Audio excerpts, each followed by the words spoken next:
Exercise है आपकी 3.3 का फर्स्ट नंबर का क्वेश्चन है। वो कह रहा है क्वेश्चन कि given a parallelogram ABCD complete each statement along with the definition of property use. किस प्रॉपर्टीज का यूज कर रहे हो इसको आपको फाइंड करते हुए बताना है कि आपने किस प्रॉपर्टीज का यूज किया। पैरेललोग्राम कहलाता है आपका समांतर चतुर्भुज, और वो समांतर चतुर्भुज वो होता है यानी एक ऐसा क्वाड्रेंटल जिसकी आमने सामने की भुजाएं क्या होती हैं, बराबर होती हैं एवं समांतर होती हैं, कभी एक दूसरे को काटती नहीं है। ये देखो इन दोनों लाइनों को चाहे जितना बढ़ाते जाना आप, जहां तक आपको बढ़ाना हो, कभी एक दूसरे को काटेंगी नहीं। ऐसे ये वाले दोनों लाइंस को देखो, चाहे आप जितना बढ़ाते जाना कभी एक दूसरे को काटेंगी नहीं। यानी पैरेलल होती है ना जो लाइन है, वही पैरेलल से बना है हमारा पैरेललोग्राम। इसको शॉर्ट में लिखने के लिए, क्योंकि पैरेललोग्राम की जो स्प्लेन होती है बहुत बड़ी होती है, बड़ी होने के कारण क्या होता है, इसको छोटा रूप में यदि लिखना है तो ऐसे हम दो डंडे और GM लिख देते हैं। इसका मतलब है ये दो डंडे हैं, इसका मतलब है पैरेलल। हमने लिखा भी है कई जगह पे कि AB पैरेलल है CD के, लिखा है ऐसा।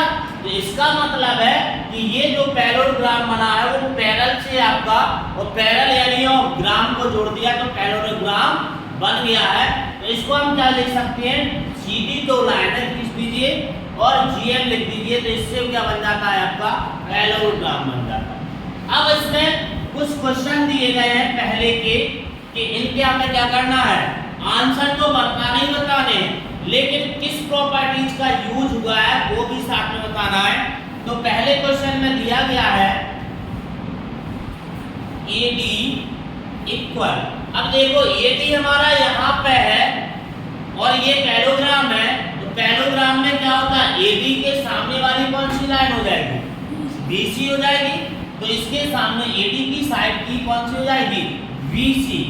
तो क्या होता है पैरेललोग्राम में जो अपोजिट साइड होती है वो क्या होती है, R इक्वल होती है। तो हम लिख सकते हैं पैरेललोग्राम अपोजिट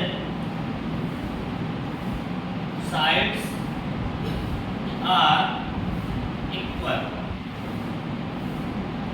पैरेललोग्राम की जो अपोजिट साइड्स होती हैं वो क्या होती हैं, इक्वल होती हैं। अब देखो सेकेंड कंडीशन में उसने बोला है कि DCB एंगल DCB किसके इक्वल हो जाएगा, देखो अपोजिट पैरेललोग्राम में क्या होता है, अपोजिट एंगल भी क्या होते हैं, इक्वल होते हैं। तो इसमें देखो एंगल्स DCB। अब बोलो कि ये जो है DCB, ठीक है सर, BC पे तो एंगल बन रहा है, लेकिन ये D और B कौन है, D और B कौन है, तो ये दोनों C के कौन है, बॉडीगार्ड है। कौन है, आपने देखा होगा कि नेताजी जाते हैं, नेताजी, तो नेताजी के संग दौड़िया बगल में का बॉडीगार्ड लगेगा, ताकि नेताजी ने कोनो धक्का मुक्का ना कर दे, ना धक्का मुक्का ना मार दे। तो उस चक्कर में का हो कि ये दो बॉडीगार्ड होते हैं। आप इनको लिखना हो लिख लो, नहीं लिखना है मत लिखो, कोई इंपोर्टेंट नहीं है कि जरूरी है कि आपको लिखना ही है, तो ये कोई कंपलसरी नहीं रहता है। इसका मतलब है जो भी तीन के बीच में बीच में लिखा होता है एंगल हमेशा उसी पे माना जाता है। इसका मतलब है कि जो एंगल बन रहा है वो किस पे बन रहा है, C पर, यानी D और B इसके सपोर्ट के लिए लगे हैं कि भैया ये ना की माना दे बाप है, सीधे चले चल मैं नेताजी और करूंगा बगल से ऐसा नहीं कि आकर दे दे मैं। तो नेताजी जब मोदी देखा है, मोदी जाता है तो कितनी सिक्योरिटी लगी रहती है, और मार ना दे, जैसे केजरीवाल है बेचारे को चप्पल मार दी थी, दिल्ली के अंदर चप्पल गल गई थी, तो ये चक्कर में बचाने खिलाने बॉडीगार्ड लगे रहते हैं। ऐसे ही एंगल ना के माना दे बम है, तो इसके लिए क्या होता है, ये बॉडीगार्ड लगा रहता है। तो इसका मतलब है कि जो DCB है यानी DCB ये वाला एंगल किसके बराबर हो जाएगा, इस वाले के। तो हम क्या लिख सकते हैं, DAB। Angle DAB parallelogram opposite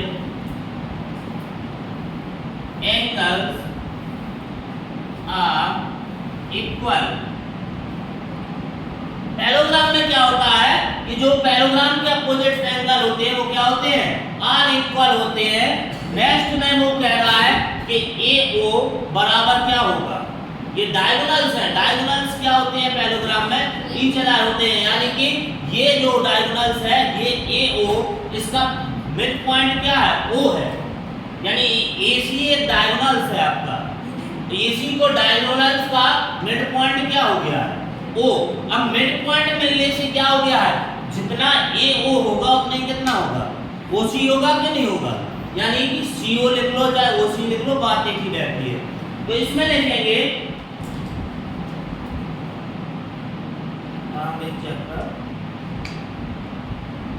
हाँ, इसमें हो जाएगा सेकंड वाले में कि OC इक्वल हो जाएगा OA। इसमें लिख सकते हैं हम कि द डायगोनल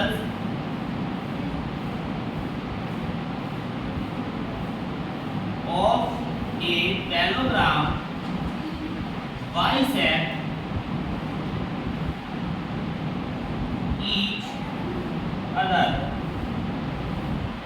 ईच अदर, यानी कि बाइसेक्ट मींस होता है समद्विभाजित, समद्विभाजित, बाइसेक्ट मतलब क्या होता है, समद्विभाजित, सम मींस होता है समान, द्वि मींस होता है दो, भाजित मींस होता है बांटना, यानी समान दो भागों में बांटना, यानी कि बाइसेक्ट। बाइसेक्ट मतलब हो गया ये जो O है ये मिड पॉइंट मिला, इसने क्या किया है, डायगोनल्स को दो बराबर भागों में इसको बांट दिया है, तो ये क्या हो जाएगा आपका, यानी कि the diagonals of a parallelogram bisect each other, ये आपका फॉर्मूला हो जाएगा। चौथे में देखो क्या कहता है, चौथे में कह रहा है वो कि M angle DAB plus angle MCDA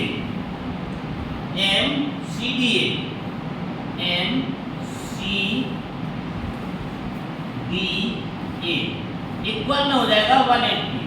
देखो कहां पे बन रहा है, DAB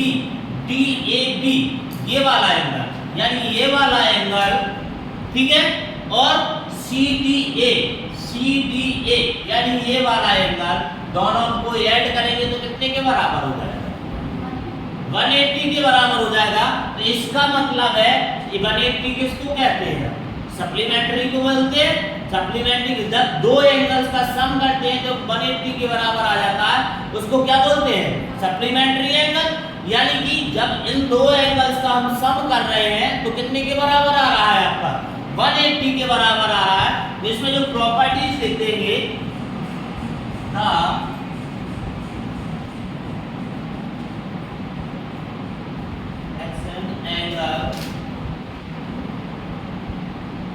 in a parallelogram are supplementary,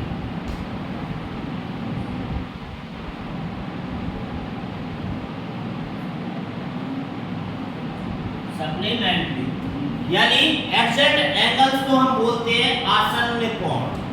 exact angle क्या कहलाते हैं, आसन्न कोण, एक ही साइड में बने, जैसे ये वाला है ये, या ये A और B को ले लो, चाहे B और C को ले लो, चाहे C और D को ले लो, किसी को भी ले लो। तो उसने ऑलरेडी दिए थे तो हमने सिर्फ 180 के बता के उसकी प्रॉपर्टीज को लिख दिया। इस प्रकार से आपका पहला क्वेश्चन पूरा होगा।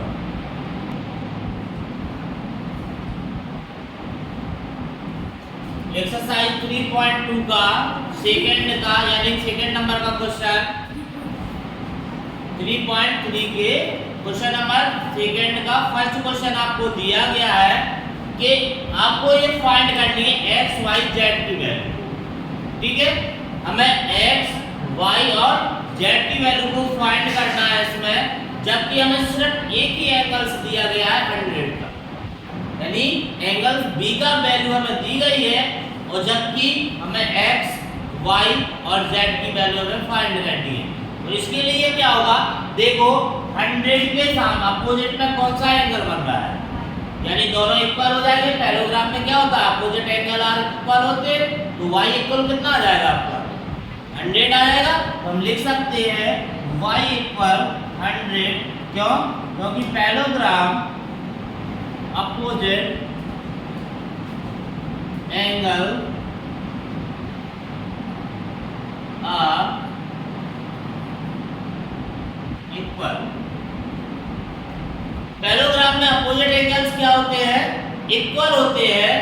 एक चीज और, अब देखो यदि हम 100 और x को प्लस करें तो कितने के बराबर हो जाएंगे, एडजेसेंट एंगल्स के हो जाएंगे। एडजेसेंट एंगल में क्या होता है आपका सप्लीमेंट्री, यानी कि 180 के बराबर हो जाएगा। तो हम इसको क्या ले सकते हैं, x प्लस के 100 प्लस 180, और प्रॉपर्टीज हमारे कौन सी इसमें यूज हो रही है, तो इसमें यूज होगी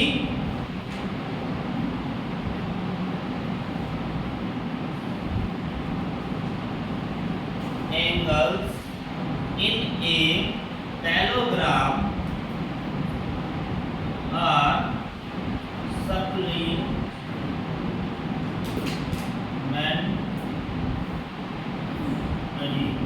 सप्लीमेंट्री, यानी कि the adjacent angle in a parallelogram are supplementary. अब देखो ये 100 इस साइड है, इसका ट्रांसफरेंस कर देंगे तो क्या हो जाएगा आपका, इसका x इक्वल 180 माइनस के 110, यानी कि 100। तो यहाँ पे क्या किया हमने, ट्रांसफरेंस कर दिया है। अब बताओ 180 में से 100 चला जाएगा तो कितना बचेगा, माइनस हो जाएगा, तो x बराबर कितना बचेगा 18। यानी देखो दो चीज की हमारे पास में वैल्यू आ गई है, थोड़ा सा इसको हाईलाइट कर देंगे तो अलग से अलग दिखने लगेगा। तो x की वैल्यू 80 और y की वैल्यू कितनी आ गई है 100।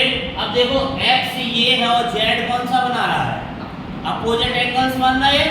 तो हम क्या लिख सकते हैं, z इक्वल x, क्यों, क्योंकि पैरेललोग्राम में क्या होता है, जो पैरेललोग्राम है उसमें अपोजिट एंगल्स जो होते हैं, opposite angles are equal. Opposite angles क्या होते हैं, इक्वल होते हैं। तो x की वैल्यू हमने कितनी मिली थी, 80 मिली थी, तो z की वैल्यू भी कितनी हो जाएगी 80, यानी जितनी x की वैल्यू आई वो आई, उतनी हमारी z की वैल्यू हो गई, और जितना हमें दिया था 100 उतना हमारी वैल्यू हो गई है y की वैल्यू। इस प्रकार से आपने x y z की वैल्यू फाइंड होगी। एक्सरसाइज 3.3 के दूसरे का दूसरा क्वेश्चन है, इसमें भी हमें क्या करना है, x y z की वैल्यू को फाइंड करना है। तो इसको फाइंड करने के लिए हम इसमें देखेंगे कौन कौन सी हमारी प्रॉपर्टीज का यूज हो रहा है। ज्यादातर तो आपकी 3-4 की प्रॉपर्टीज का यूज होगा। एक पैरेललोग्राम में जो एडजेसेंट एंगल होते हैं सप्लीमेंट्री होते हैं, ये वाली प्रॉपर्टी, या अपोजिट साइड आर इक्वल होते हैं, ये वाली प्रॉपर्टी, या अपोजिट एंगल्स क्या होते हैं, इस वाली प्रॉपर्टीज का यूज होता है। इसके अलावा कोई भी आपकी प्रॉपर्टी ज्यादा यूज नहीं होती, तो है लेकिन उतनी ज्यादा यूज नहीं होती जितनी ये 4 होती है आपकी। ये को आपका डायगोनल्स बाइसेक्ट ईच अदर वाली, तो ये सभी आपकी क्या होती है, ज्यादातर इन चारों का यूज होता है। अब इसमें हमें अपने हिसाब से किसी भी प्रकार से इसको सॉल्व कर सकते हैं। चाहे इन दोनों को हम क्या करें, एडजेसेंट एंगल बता दें, प्लस कर लेंगे तो y की वैल्यू आ जाएगी, या हम इन दोनों को एडजेसेंट एंगल बता दें, ठीक है, तो हमारी इसको बताने से क्या हो जाएगी, y x की वैल्यू निकलेगी। फिर x और y को हम क्या कर देंगे, अपोजिट एंगल में प्रूफ कर देंगे, तो ये क्या हो जाएंगे आपके y की वैल्यू आ जाएगी। तो चाहे y की निकालो चाहे x की निकालो, किसी की भी निकालो, आपकी वही वैल्यू आने वाली है, क्योंकि ये दोनों अपोजिट्स में है, ठीक है।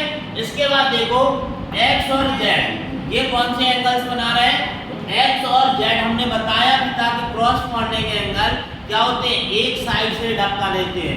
क्रॉसपोंडिंग एंगल्स मतलब कहलाते हैं संगत कोण, और संगत को असर तो बहुत ही बुरा हो, बहुत के नहीं हो।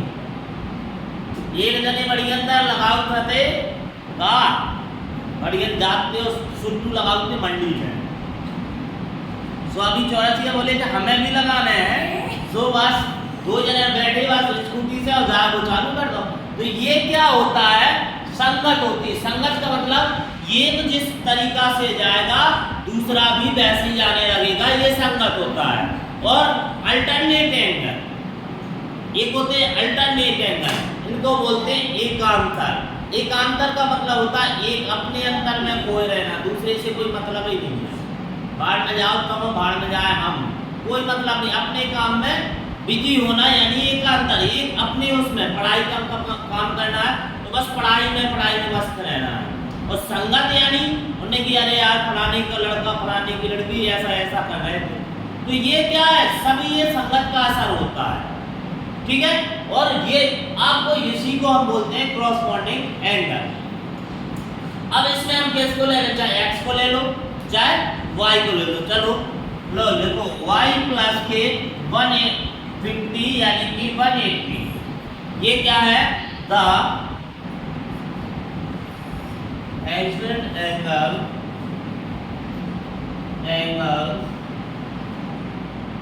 इन ए पैरेललोग्राम आर सप्लीमेंट्री।